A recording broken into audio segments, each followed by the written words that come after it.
اعوذ باللہ من الشیطان الرجیم بسم اللہ الرحمن الرحیم نحمدہ نصلی علی رسولہ الکریم۔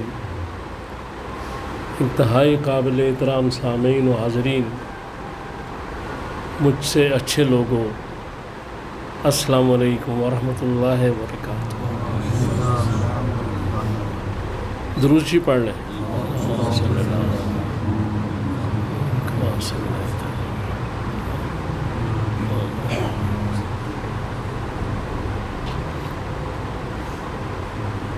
آج کا جو موضوع ہے کہ اسلام میں سلام کی کیا اہمیت ہے، اس بارے میں گزارش کروں گا۔ اللہ تعالیٰ مجھے توفیق دے کہ آپ تک صحیح بات پہنچا سکوں۔ سورہ انعام کی آیت نمبر 54 میں کہا گیا ہے کہ یہ جو ایمان والے آتے ہیں ان کو سلام علیکم کہا کریں۔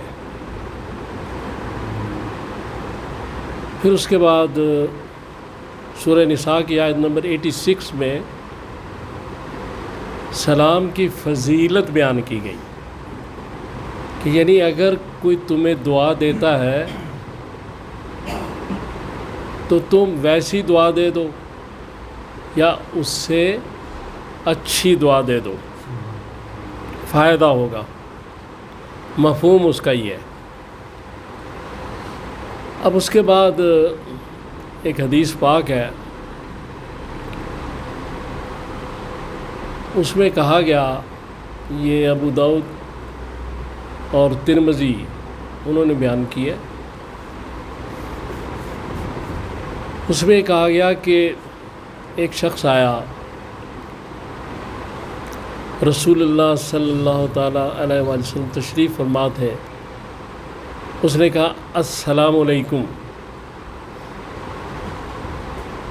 آپ نے جواب دیا، جو بیٹھ گیا تو آپ نے کہا 10۔ پھر ایک اور شخص آیا، اس نے آگے کہا السلام علیکم ورحمۃ اللہ۔ آپ نے جواب دیا، جب وہ بیٹھ گیا تو آپ نے کہا 20۔ پھر ایک تیسرا شخص آیا، اس نے آگے کہا السلام علیکم ورحمۃ اللہ وبرکاتہ۔ آپ نے جواب دیا، جب بیٹھ گیا آپ نے کہا 30۔ یعنی السلام علیکم ورحمۃ اللہ وبرکاتہ 30 نیکیاں،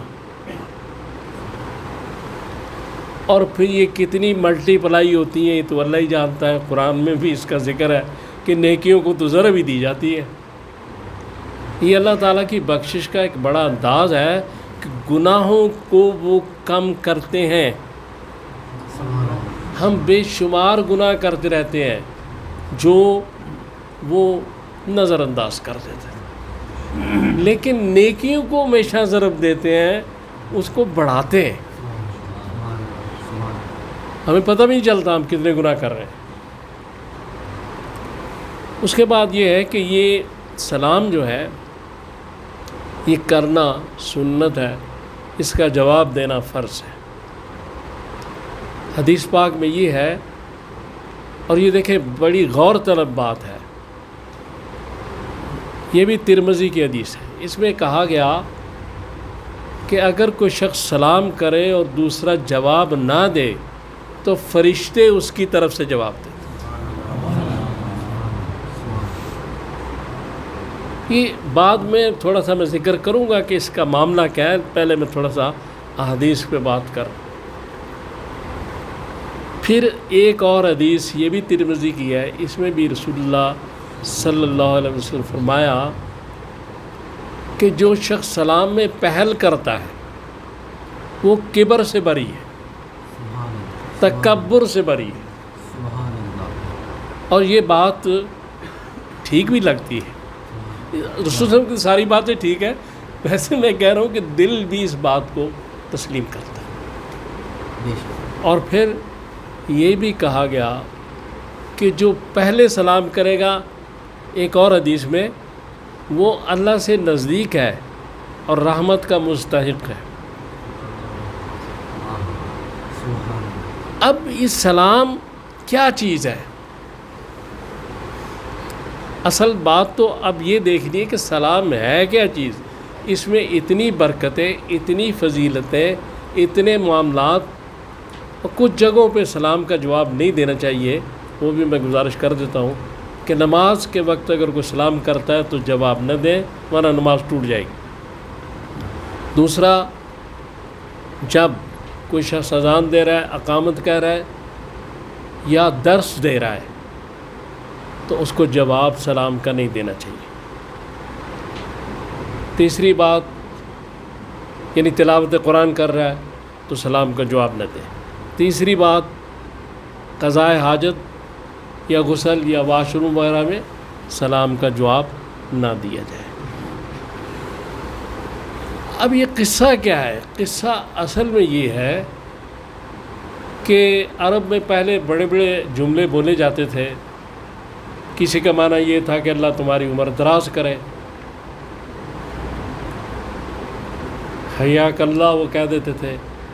کسی کا معنی یہ تھا کہ اللہ تمہاری آنکھیں جو ہے وہ ٹھنڈی کرے۔ کسی جملے کا معنی تھا تمہاری صبح بخیر ہو، جیسے وہ انگریز کہتے ہیں گڈ مارننگ۔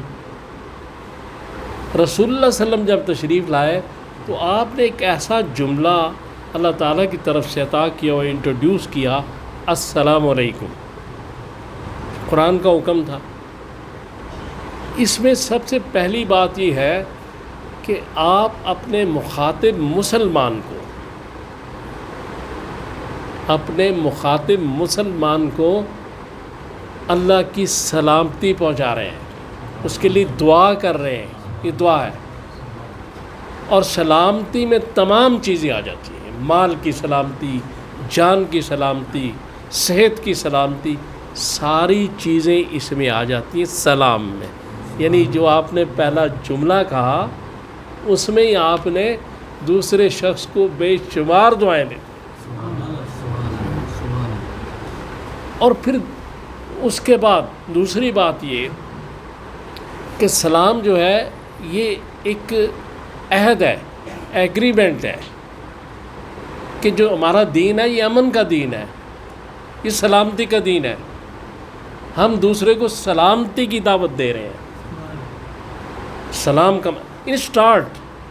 سٹارٹ یہاں سے اسلام ہوتا ہے، السلام علیکم، سٹارٹ یہاں سے۔ تو سٹارٹ میں اسلام دی۔ اور پھر سب سے بڑی بات اس میں یہ کہی گئی ہے سلام میں کہ جب میں آپ کو سلامتی کے لیے دعا کرتا ہوں، آپ میرے لیے سلامتی کی دعا کرتے ہیں، تو اس کا مقصد ہے ہم سب ایک ہی ہستی کے محتاج ہیں، اور وہ ہے اللہ۔ میں بھی آپ کو اس کی سلامتی میں دے رہا ہوں، آپ بھی مجھے اس کی سلامتی میں دے رہے ہیں۔ یعنی اس کی سلامتی کی ضرورت اس کے علاوہ ہر مخلوق کو ہے۔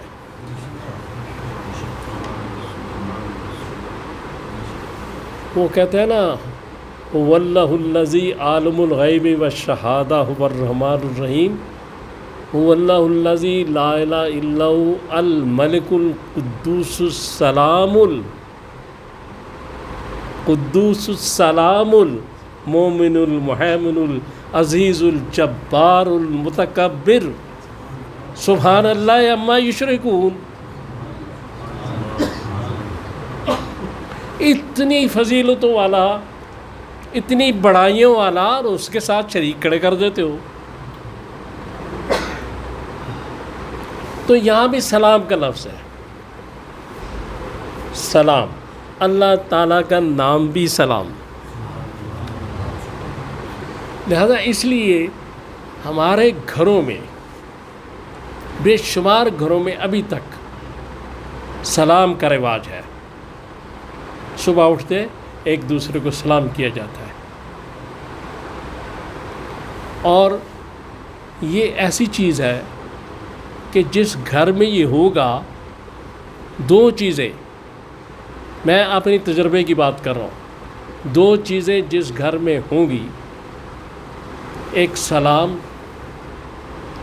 اور ایک بسم اللہ ہر کام سے پہلے، اس گھر سے برکت نہیں جائے گی، اس گھر میں برکت ہی برکت آئے گی.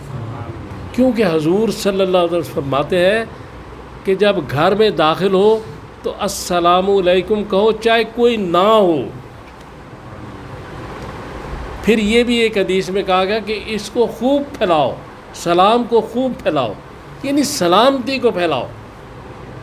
لیکن ایک بات جو بڑی اہم ہے کہ ہم جب سلام کریں، مصافحہ کریں، کسی سے ملیں تو اخلاص ہونا چاہیے. اخلاص کے بغیر اس کی فضیلت حاصل نہیں ہوتی. کہ میں ان پنجابی تھوڑی جی گل کرن لگا، تسی پنجابی سمجھ لو، پنجابی تھوڑی گل کرنا کہ بھئی وہ جو سلام کیتا ان سارا کوئی کیتا تو وچوں کیا اچھا پھر تیرے نال نبڑا گا. تو اخلاص کے ساتھ، محبت کے ساتھ، ہم کون ہیں؟ حضور صلی اللہ علیہ وسلم کے امتی ہیں، ہم خیر الامم ہیں. تو ہمیں وہ کردار پیش کرنا چاہیے کہ اسلام سب سے زیادہ امن کا دین ہے، اسلام سب سے برکتوں والا دین ہے، اور اسلام کے ذریعے جتنا امن پھیل سکتا ہے، اسلام کے ذریعے جتنے حقوق انسانی دیے جا سکتے ہیں، کسی دین اور کسی مذہب میں نہیں. کاش ہم یعنی دوسرے ملکوں کو دیکھتے ہیں، وہ ترقی کر رہے ہیں، آگے جا رہے ہیں. وہ صرف کیوں آگے جا رہے ہیں کہ وہاں نظام مصطفیٰ عملاً رائج ہے. ہم نے چھوڑ دیا ہوا ہے. اگر ہم شرمسار ہوتے ہیں اپنے آپ کو مسلمان کہنے پہ، اگر ہمیں شرم آتی ہے نظام مصطفیٰ پہ، تو یار انہی یورپی ممالک کے نظام لے آئیں. تو اللہ سے دعا کریں کہ اللہ تعالیٰ مجھے اور آپ کو توفیق دے کہ میں نے جو باتیں کی ہیں ہم ان پہ عمل کر سکیں. صلی اللہ تعالیٰ علی خیر خلقی محمد وآلہ واصحابہ اجمعین برحمتک یا ارحم الراحمین.